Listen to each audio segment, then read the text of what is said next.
राधे राधे। जय श्री कृष्णा। श्री कुंज बिहारी हरिदास बोल। हरिदास बाबा की जय। बाके बिहारी लाल की जय। वृंदावन धाम की जय। बरसाना धाम की जय।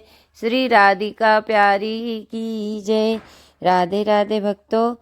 कार्तिक मास कथा अध्याय 8। जिसकी दया से सरस्वती भाव रही उपजाए। कार्तिक महात्म्य का है कमल लिखे 8वां अध्याय।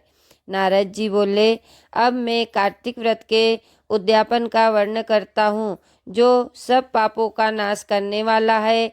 व्रत का पालन करने वाला मनुष्य कार्तिक शुक्ल चतुर्थी को व्रत की पूर्ति और भगवान विष्णु की प्रीति के लिए उद्यापन करे। तुलसी के ऊपर एक सुंदर मंडप बनवाए, उसे केले के खम्भों से संयुक्त करके नाना प्रकार के धातुओं से उसकी विचित्र शोभा बढ़ावे।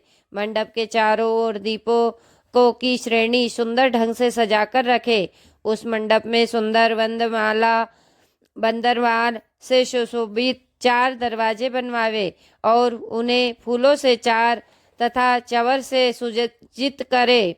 द्वारों पर पृथक पृथक मिट्टी के द्वारपाल बनाकर उनकी पूजा करे। उनके नाम इस प्रकार है: जय, विजय, चंड, प्रचंड, नंद, सुनंद, मुकुंद और कुमुदाक्ष।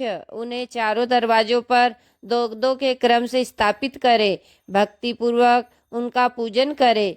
तुलसी की जड़ के समीप 4 रंगों से सुशोभित सर्व तु भद्र मंडल बनवावे और उनके ऊपर पूर्ण पत्र तथा पंचरत्न से संयुक्त कलश की स्थापना करे।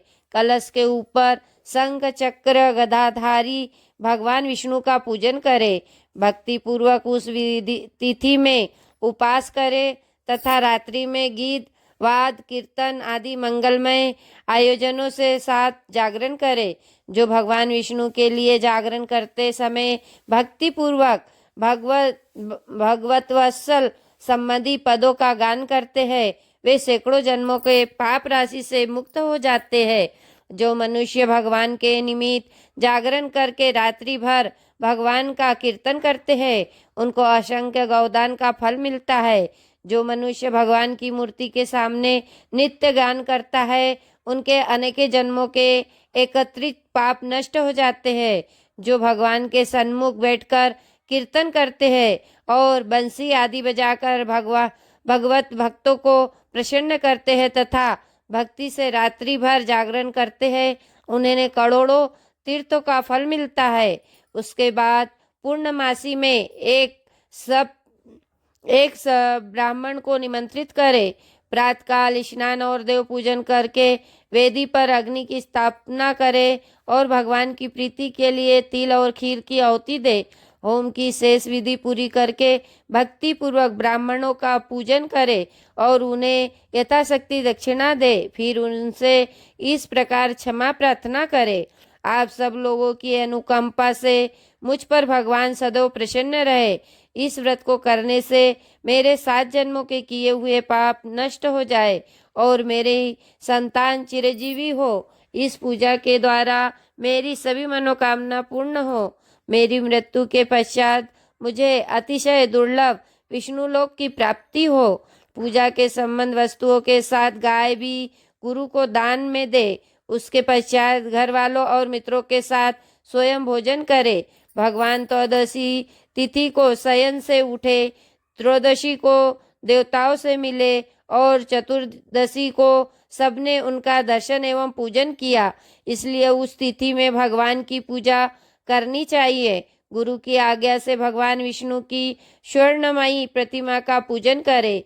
इस पूर्णिमा को पुष्कर तीर्थ की यात्रा श्रेष्ठ मानी गई है। कार्तिक माह में इस विधि का पालन करना चाहिए। जो इस प्रकार कार्तिक के व्रत का पालन करते हैं, वे धन्य और पूजनीय हैं। उन्हें उत्तम फल की प्राप्ति होती है। जो भगवान विष्णु की भक्ति में तत्पर्य हो, कार्तिक में व्रत का पालन करते हैं, उनके शरीर में स्थित सभी पाप तत्काल नष्ट हो जाते हैं। जो श्रद्धापूर्वक कार्तिक के उद्यापन का महत्व सुनता है या सुनाता है, वह भगवान विष्णु को सायुज्य प्राप्त करता है। राधे राधे। जय श्री कृष्ण। श्री कुंज बिहारी हरिदास।